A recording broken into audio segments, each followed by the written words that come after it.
Hello বন্ধুরা, সুপ্রভাত। সবাই কেমন আছো? রাখি লাইফস্টাইলের পক্ষ থেকে সবাইকে জানাই অনেক অনেক ভালোবাসা জানিয়ে আজকে ভিডিওটা শুরু করলাম। তো আজকে হচ্ছে শ্রাবণ মাসের দ্বিতীয় সোমবার। তো আমি উপোস করেছিলাম, তো মন্দিরে চলে গেছিলাম পুজো দিতে। আর আজকে একটু সকাল সকালেই চলে গেছিলাম পুজো দিতে। আর এখানে দেখো ফুল বেলপাতা সব কিছু দিয়ে ঠাকুরের পুজোটা আমি সেরে নিচ্ছি। আর খুব সাধারণভাবেই করেছি সব কিছু নিয়মটা মেনে। আর এখানে দেখো আমি জল ঢেলে দিলাম ভোলে বাবার মাথায়। তারপরে এই ভিডিওটা যে আমার ননদ করেছে আমি তাও জানি না, কারণ আমার ভিডিও করে দেওয়ার মতন হয় না, কেউ করে দিতে চায় না। আর মেয়ের খুব শরীর খারাপ, ও গেছিলো কিন্তু ওর হাতে ফোন রয়েছে, ওর খেয়াল নেই করতে। যাই হোক, আমার ননদ ভিডিওটা করেছিল, এই জন্য মানে দিতে পারলাম তোমাদের সাথে। আর এখানে দেখো কিছু ফটো তুলে দিয়েছিল, আর এগুলো আমিই তুলেছিলাম পরে। তো পুজো টুজো সেরে নিলাম। আর খুব ভিড় হচ্ছিল, আস্তে আস্তে একের পর এক সবাই আসছিল। আর এখানে দেখো সবাই এসে সবার সাথে কথা বলছিলাম যে এর পরেরটা লাস্ট সোমবার যেটা পড়বে সেটা গঙ্গার থেকে স্নান করে এসে হেঁটে হেঁটে এসে পুজো করবো। আর গঙ্গা আমাদের বাড়ি থেকে প্রায় 17-18 কিলোমিটার। তো যেতে 17 কিলোমিটার, আসতে 17 কিলোমিটার, অনেকটা দূর। তো সেটাই বলছিলাম সবাই মিলে। আর এখানে আমার ওই ননদটা পুজো দিয়ে নিচ্ছে, তা আমি একটু চারিদিকটা দেখিয়ে দিলাম তোমাদের। আর এই দেখো আমাদের ভোলে বাবাকে কেমন দেখাচ্ছে বলো। আর এখানেই আমরা প্রতি শিবরাত্রিতেই পুজো করে থাকি। এটা তো আমাদের বাড়ির কাছেই, খুব কাছে। এখানে এমনিও শ্রাবণ মাস বলে নয়, আমার যখনই মন চায় তখনই আমি সেই যেই সোমবার আমার মন চায় আমি গিয়ে পুজো করে আসি, আমার যখন ইচ্ছে হয় আর কি। যাই হোক, এখানে পুজোটা করে নিলাম। আমার তো পুজো আগেই হয়ে গেছে। আর এখানে আমার ননদ দিচ্ছে, আর আমি ননদকে বলছি সব ফুল তুমিই চুরি করে নিয়ে এসছো।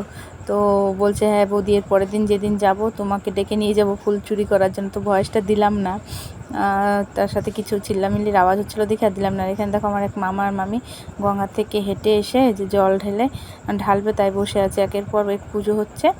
আর এখানে দেখো ভোলে বাবাকে অনেকেই পুজো করে গেছে আস্তে আস্তে। তো একের পর এক সবাই আসছে পুজো করতে।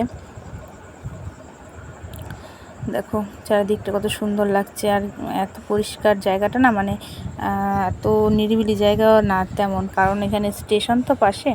আর এদিকে দেখো সবাই মিলে বলছি যে গঙ্গায় যাওয়ার জন্য।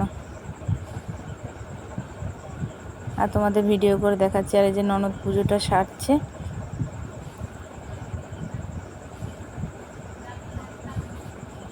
আর বেশিরভাগ আর এই দেখো চারিদিকটা দিয়ে তোমাদের ভিডিও করে শেয়ার করে নিলাম। আর এখানে দেখো অনেকে পুজো করবে দেখে এসে বসে রয়েছে, এক এক পর এক করবে। তারপরে বাড়ি চলে আসলাম পুজোটা সেরে এসে। আর এই দেখো বাড়ি এসেছি, আর কি বৃষ্টি শুরু হয়েছে দেখো। আর এত প্রতিদিন বৃষ্টি হচ্ছে না, সেটাই তোমাদের সাথে বলছি।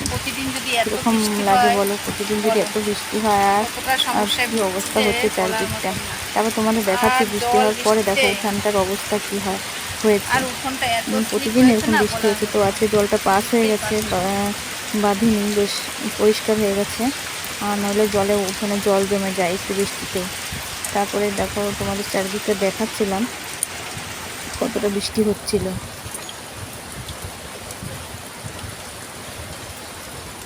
বৃষ্টি বৃষ্টি করে একদম, মানে কি বলবো, প্রচুর পরিমাণে বৃষ্টি হচ্ছে। আজ কতদিন ধরে সমানে বৃষ্টি হচ্ছে, ভালো লাগে বলো বন্ধুরা? এত বৃষ্টি বৃষ্টি কি অবস্থা।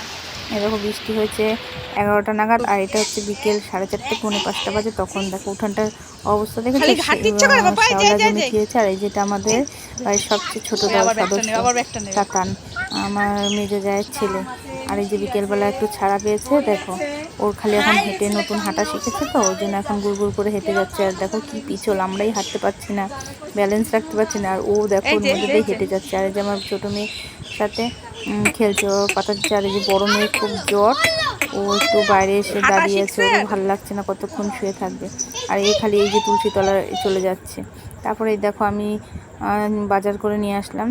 আজকে সোমবার, যেহেতু হাটবার, আমার সারা সপ্তাহের বাজারটা আমাকে একবারেই করে রাখতে হয়। আমাদের এখান থেকে বাজার অনেকটা দূরে, 4 কিলোমিটার বাজারের জন্য যেতে হয়। এই কারণে আমি সোমবার করে হাট করে রাখি। আমাদের এখানে সোমবারে হাট বসে, তো তারপরে বাজারটা করে রেখেছি। আর বাজার থেকে অনেক কিছু নিয়েছি, আলুটা এবার বেশিই নিয়ে রেখেছি, যাতে মাছপথে না লাগে। এতটা লাগবে না, তবু আমি বেশি করে নিয়েছি। আর অনেক রকম সবজি নিয়েছি, তো দেখতে থাকো তোমরা কত রকমের সবজি নিয়েছি। ধনেপাতাও নিয়েছি, যাক। আর এদিকে মেয়ের জ্বর দেখে না কিছু পেয়ারা, 1 কেজি পেয়ারা নিয়েছিলাম, যাতে ও একটু লবণ দিয়ে খেলে না ওর মুখে একটু রুচি আসে, একটু মাখা করে দিলেও ভালো লাগে। কিছুই খেতে পাচ্ছে না মেয়েটা, এত জ্বর আসছে 2 দিন ধরে। তারপর দেখো তোমাদের সবজিটা দেখাচ্ছে, আর আমি না ক্যামেরাটা ঠিক করে ধরতে পারছিলাম না, স্ট্যান্ডটায় না ব্যাক ক্যামেরা, এই ফ্রন্ট ক্যামেরাটা না এত ঘোলা আসছে বলার মতো না। এখানে দেখাচ্ছি আমি তোমাদের কি কি নিয়েছি, অনেক রকমের সবজি নিয়েছি, সেটাই তোমাদেরকে দেখাচ্ছি। গাটি কচু, কুমড়ো, ধনেপাতা, আর টমেটো, সবজিটা কেন এত বেশি নেওয়া হয়, কারণ আমার মেয়েরা না মাছ মাংস একদমই খায় না। এক সপ্তাহ এই বাজার সবজি এগুলো দিয়ে নানান রকম ভাবে রান্না আবার করলে সেই ওরা একটু সোমবারে বাজার করব। তাও ভালো খায়। আর আলুটা একটু বেশি এনে রেখে দিলাম। আর মাছ মাংস বলতে গেলে সপ্তাহে একদিনই খাওয়া হয়, কারণ ওরা একদম খেতে চায় না। আর ওরা স্কুলে চলে যায় তো সকালবেলা, তো সকাল বলতে 10টা নাগাদ, কারণ ওই টাইমে অত সকালে কিছু পাওয়া যায় না। দেখো বাজারগুলো গুছিয়ে রেখেছি, আর এই যে গরম গরম মিষ্টি